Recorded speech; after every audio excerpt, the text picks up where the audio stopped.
십자가에 못 박혀 죽으시고 장사된 지 사흘 만에 다시 살아나신 부활의 날입니다. 사람은 다시 살아날 수 없습니다. 죽은 것으로 끝입니다. 그러나 하나님이 그 아들을 다시 살리셨습니다. 중요한 것은 하나님이 그 아들을 다시 살리심 같이 영원히 죽었던 저와 여러분을 그리스도 안에서 동일하게 다시 살리셨다는 사실입니다. 주님께서 나와 우리를 오늘 다시 살리신 줄로 믿습니까? 진심으로 아멘입니까? 여러분이 아멘을 하셨기 때문에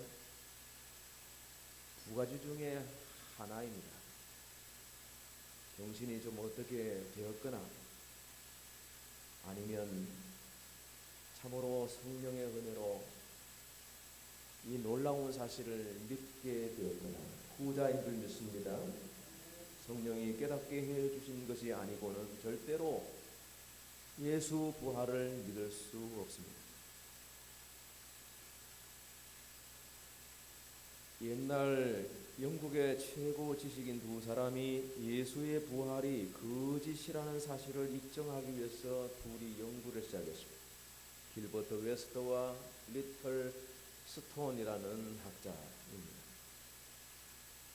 예수 부활은 예수의 제자들이 꾸민 허구의 이야기에 지나지 않는다라고 하는 것을 증명해 보이기로 하고, 각자 성경을 여러 번 읽고 자료를 수집하고 연구하여 같이 만나기로 한 것입니다. 그리고 정한 날짜가 되었을 때 두 사람은 이렇게 말합니다. 나는 더 이상 불신자가 아니요, 이번 연구를 통하여 오히려 예수의 부활이 사실이라는 것을 발견했고 내가 얼마나 큰 죄인임을 깨달았고 우리 모두는 예수를 영접해야 한다는 사실을 알게 되었노라고 했습니다. 예수 부활은 놀라운 기적입니다. 그분이 다시 살아나신 것도 기적이고 죽은 자가 다시 사는 것도 기적입니다. 죽은 영혼이 깨닫게 되고 믿게 되는 것이 이게 기적이 아니고서는 무엇이겠습니까? 부활의 첫 새벽 무덤을 지키던 천사가 증거한 말씀을 들으십시오. 그가 살아나셨고 여기 계시지 아니하니라. 우리 주님은 빈 무덤을 우리에게 보이셨습니다.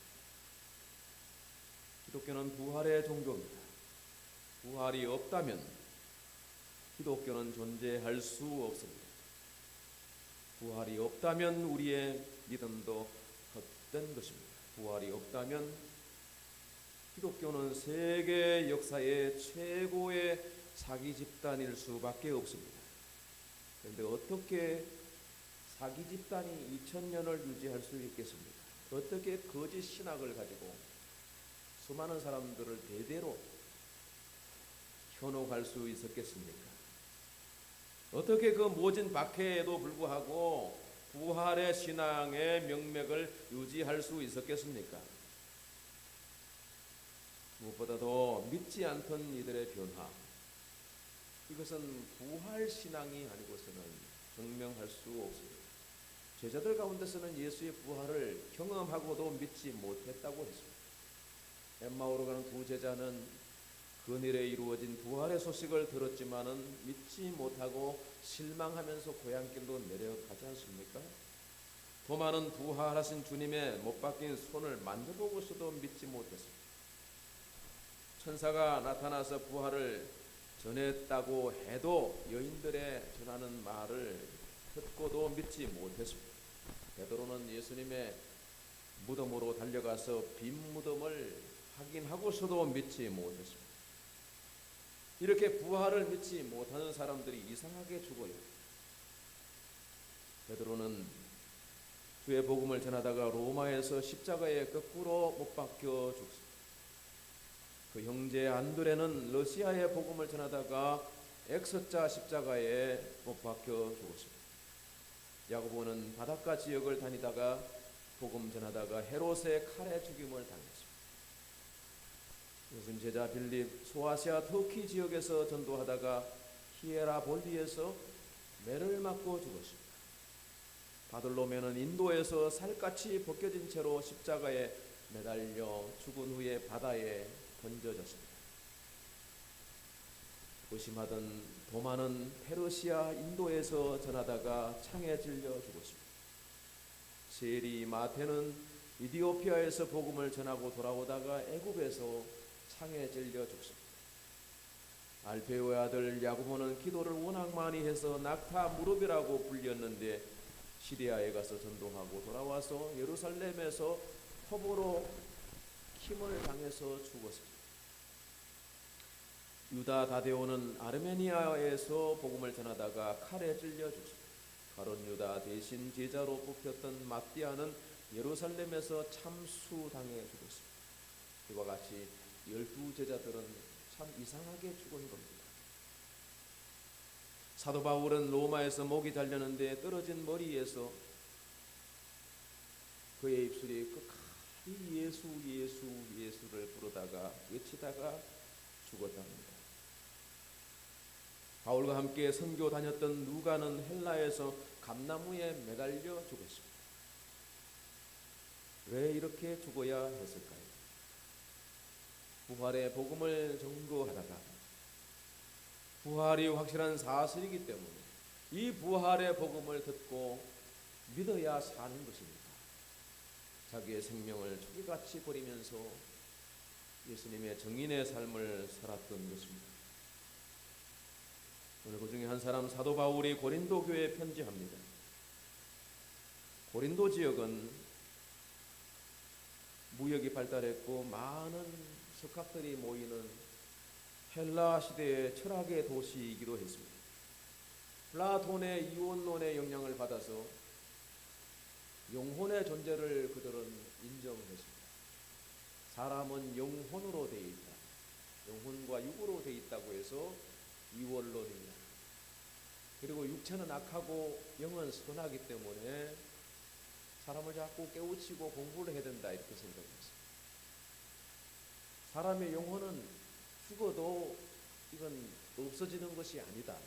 이걸 갖다가 영혼 불멸설이라고 그럽니다.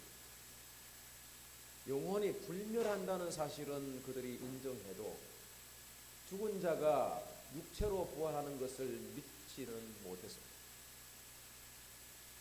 그래서 고린도 사회의 복음을 전하는 사도 바울이 이런 사상에 근거해서 이런 배경을 이해하면서 예수의 부활은 역사적 사실이고 육체의 부활로 우리 앞에서 친히 우리에게 나타나셨다라고 하는 것을 증거하고 있습니다.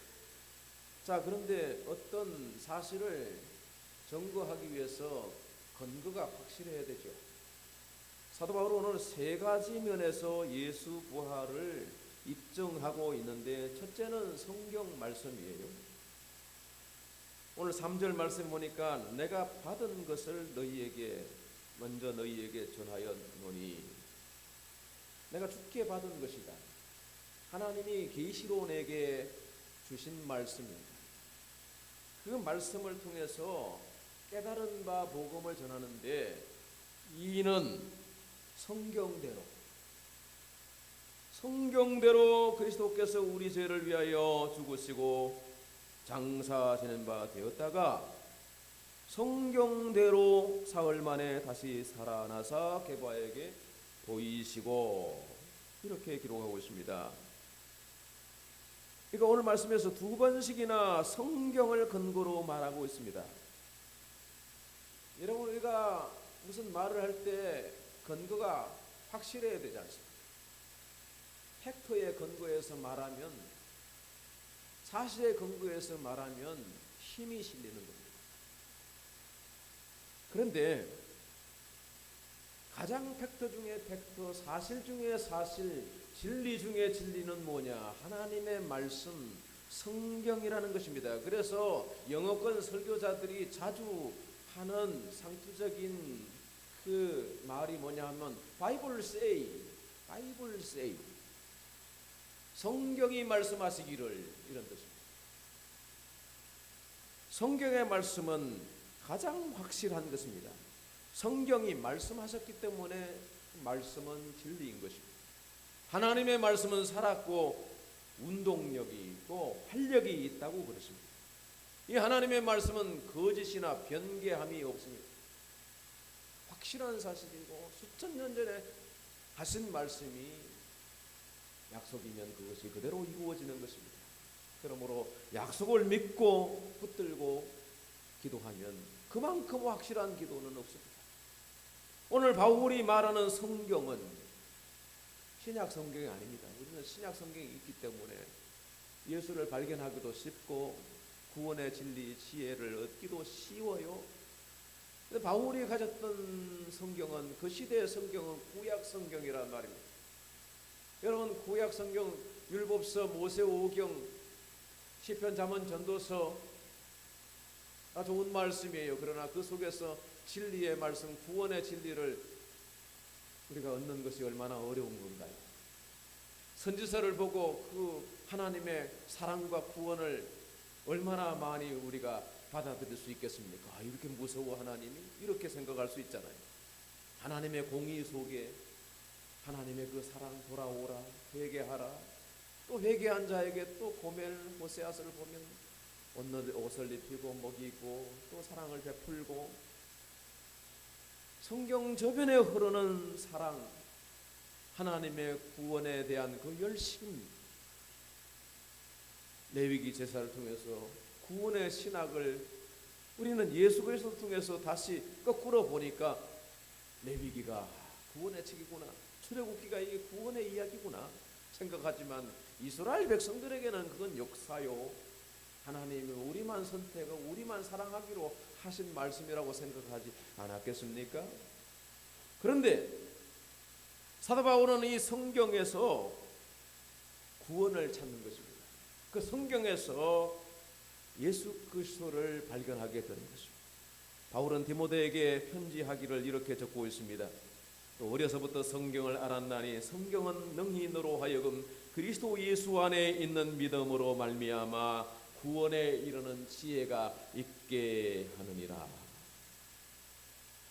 어려서부터 성경을 듣고 읽고 알아도 구원에 이르는 지혜를 얻는 것은 아니라는 사실이에요. 바울도 한때 구원에 대한 이 지식이 무지할 때가 있었습니다. 성경을 수없이 어려서부터 읽었습니다. 구약의 율법의 박사입니다. 그러나 그 성경이 그리스도에 대해서 말하고 있다는 사실은 그는 알지 못했던 것입니다.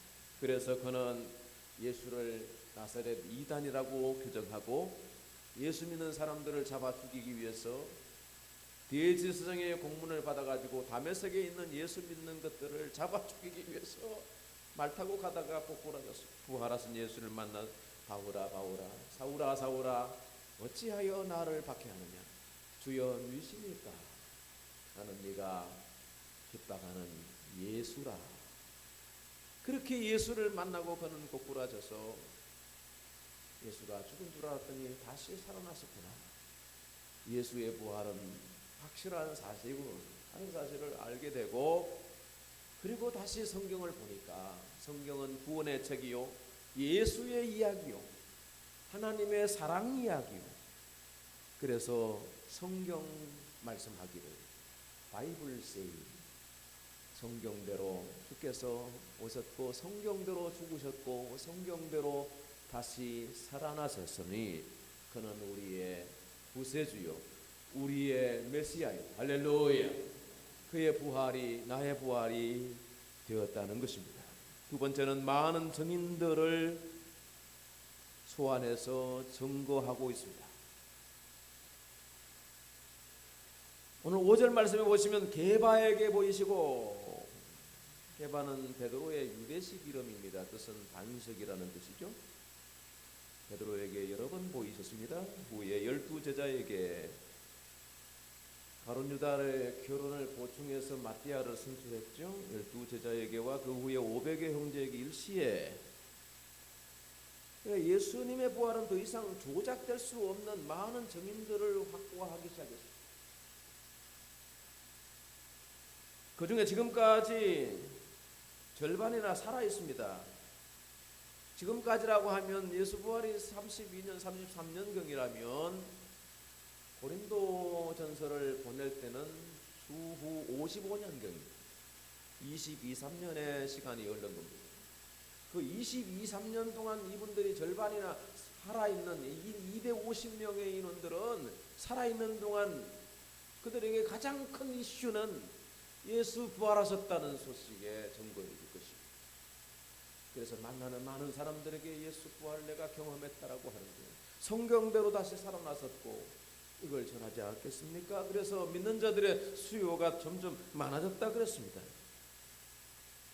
남은 자들도 앞으로 살아가는 동안에 예수 부활을 전거하는 것이 사명인 사람들일 겁니다. 그 후에 야고보에게 보이셨으며, 이 야고보는 제자 야고보가 아니라 예수님의 육신의 동생 야고보입니다.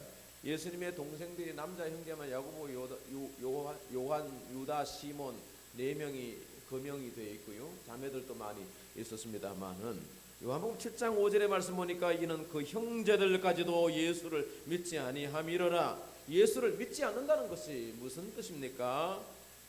예수가 하나님의 아들 그리스도이심을 믿지 않았다는 것이에요. 그도 그럴 수밖에 없는 것이 형과 늘 같이 어울려서 어린 시절 자랐어요.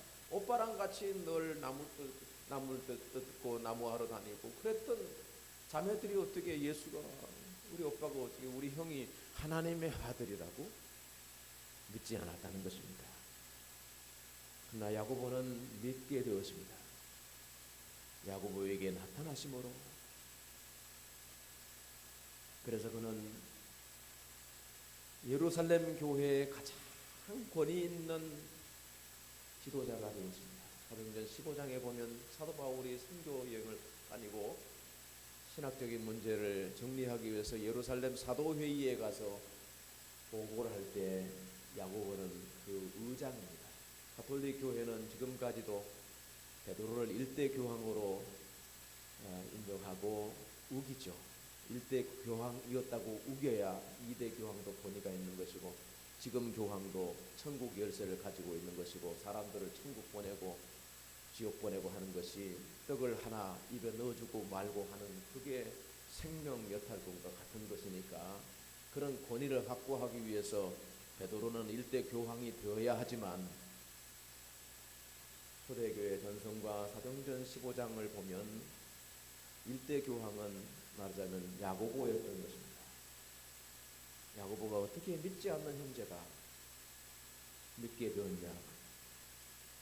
예수님이 그에게 나타나 보이셨기 때문입니다. 보았다고 해서 다 믿나요? 오늘 8절 말씀 보니까 내게도 보이셨다고 그랬는데, 여러분, 내가 보았다라고 하는 것과 주님이 보이셨다고 하는 말은 전혀 뉘앙스가 다릅니다. 내가 보았다는 것은 시력으로 보는 것이에요. 원시, 건시가 있어도 일정 거리에 있는 것은 확인할 수 있고, 눈이 나빠도 돋보기를 쓰면 글씨를 확인할 내가 보는 거예요. 그러나 예수 부활은 예수께서 보이셔야 볼 수 있는 겁니다. 엠마오 두 제자가 길 가면서 함께 동행했던 예수를 말씀을 듣고도 음성을 듣고도 알아보지 못했습니다. 그런데 주막에 들어가서 떡을 떼어 주실 때에 성경을 풀어주실 때 우리 마음이 뜨겁지 않느냐? 성령의 은혜로 보게 되는 것입니다. 여러분 아까 아멘 하셨습니다. 제정신이거나 아니면 성령의 은혜거나, 성령께서 깨닫게 해주십니다. 성령의 은혜로 우리가 믿게 된 줄로 믿습니다. 보이셨다는 것입니다. 그런데 왜 혹자는 보고 혹자는 보지 못하는가? 하나님 모든 사람들이 다 구원에 이르는 지혜를 얻기를 원한다고 그랬습니다. 그들의 마음의 상태가 어떠함에 따라서 믿게 되고 믿지 않게 되고 하는 것입니다. 씨 뿌리는 비유를 보면 돌짝밭에 아무리 뿌려도 열매 없어요. 길가에 뿌려봤자 소용없어. 새들이 와서 먹어버려. 마귀는 우리에게 씨앗을 빼앗아가는 존재, 열매를 맺지 못하게 만드는 것입니다. 부활의 신앙을 빼앗아가 버리는 것입니다. 예수님 앞에 나가지 못하게 만드는 것입니다. 그래서 많은 것으로 유혹하고 시험 들게 하고 넘어지게 하는 것입니다. 그러나 전도자가 있습니다. 눈물 뿌려 기도하는 중보자가 있기 때문에 보십시오. 그 중보자들로, 그 전도자들로 주변 사람들이 하나씩 둘씩 깨닫게 되고 믿게 되는 것입니다. 믿는 것과 믿지 않는 것의 책임은 눈꼽만큼도 예수님께 없어요. 믿지 않는 것의 그 책임은 전적으로 유어 보시오. 당신 몫이오. 믿으면 좋고 안 믿어도 무방하지. 그러나 죽어보십시오. 죽으면 모든 것을 앗아가 버립니다.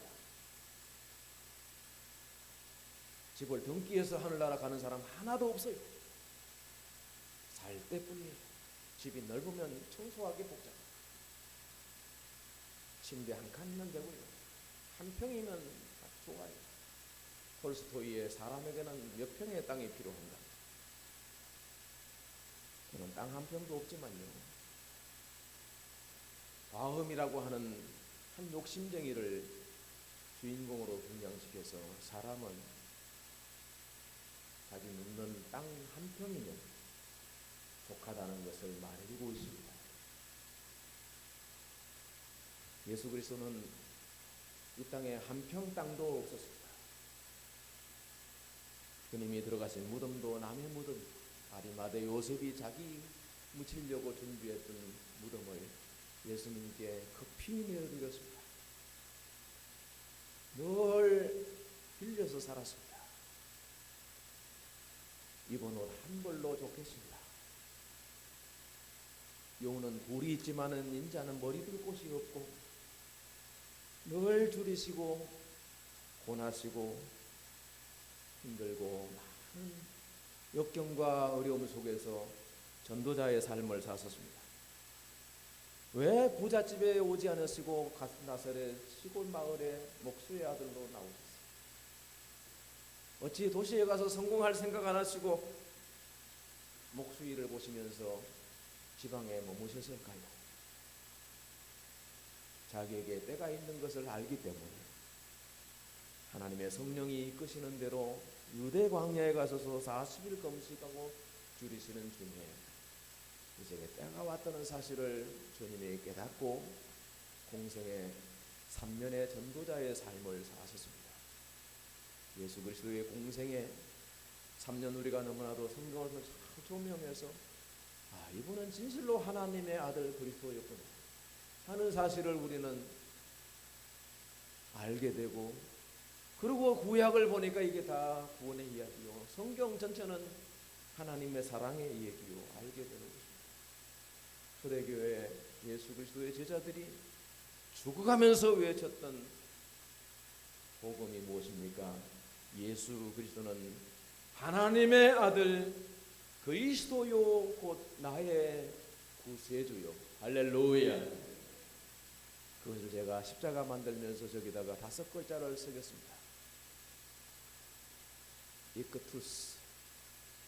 헬라어 글자 5글자는 이니셜. 아까 그 고백의 첫 글자입니다. 예수 그리스도 하나님의 아들 구원자. 예수 그리스도는 하나님의 아들 나의 구원자라고 하는 뜻입니다. 이것이 초대교회 신앙 고백이고 복음의 선포의 내용입니다.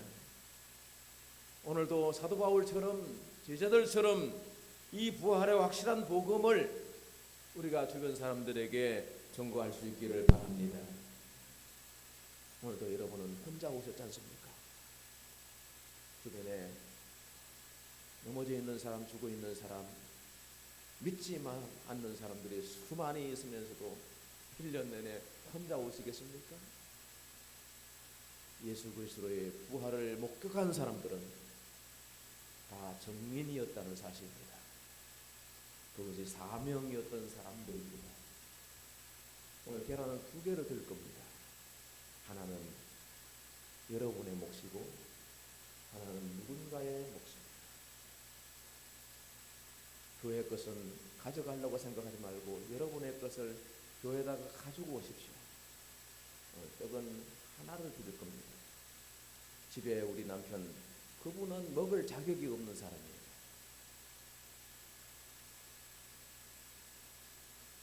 하나님이 주의 이름으로 내게 주시는 거예요.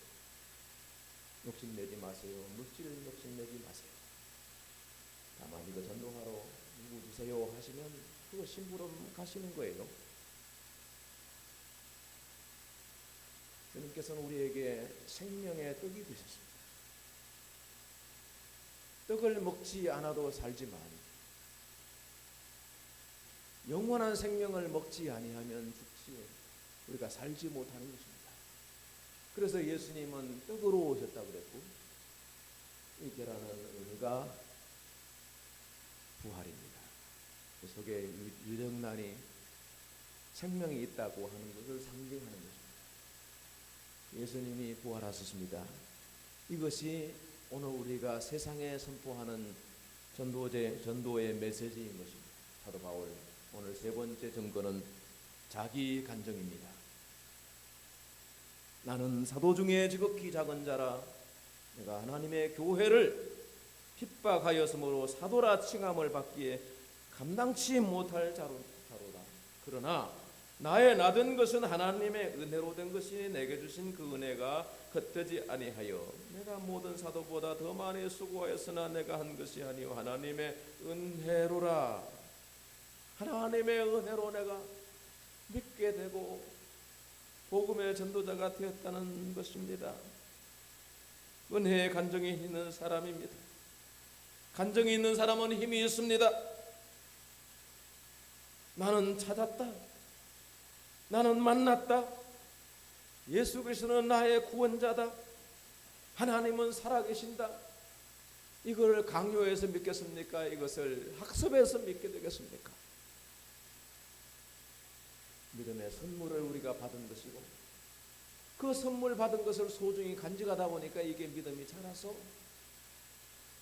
새끼치고 구하고 복을 받고 가문이 믿고 네가 믿고 온 집이 구원을 받고 한 사람이 믿고 온 동네가 구원받고 하나교회가 또 이렇게 또 교회 개척하고 교회 시대를 열고 이 나라가 하나님의 은혜로 구원받고 이렇게 복을 받았습니다. 그러나 여러분 믿다가 낙심한 사람도 많고요.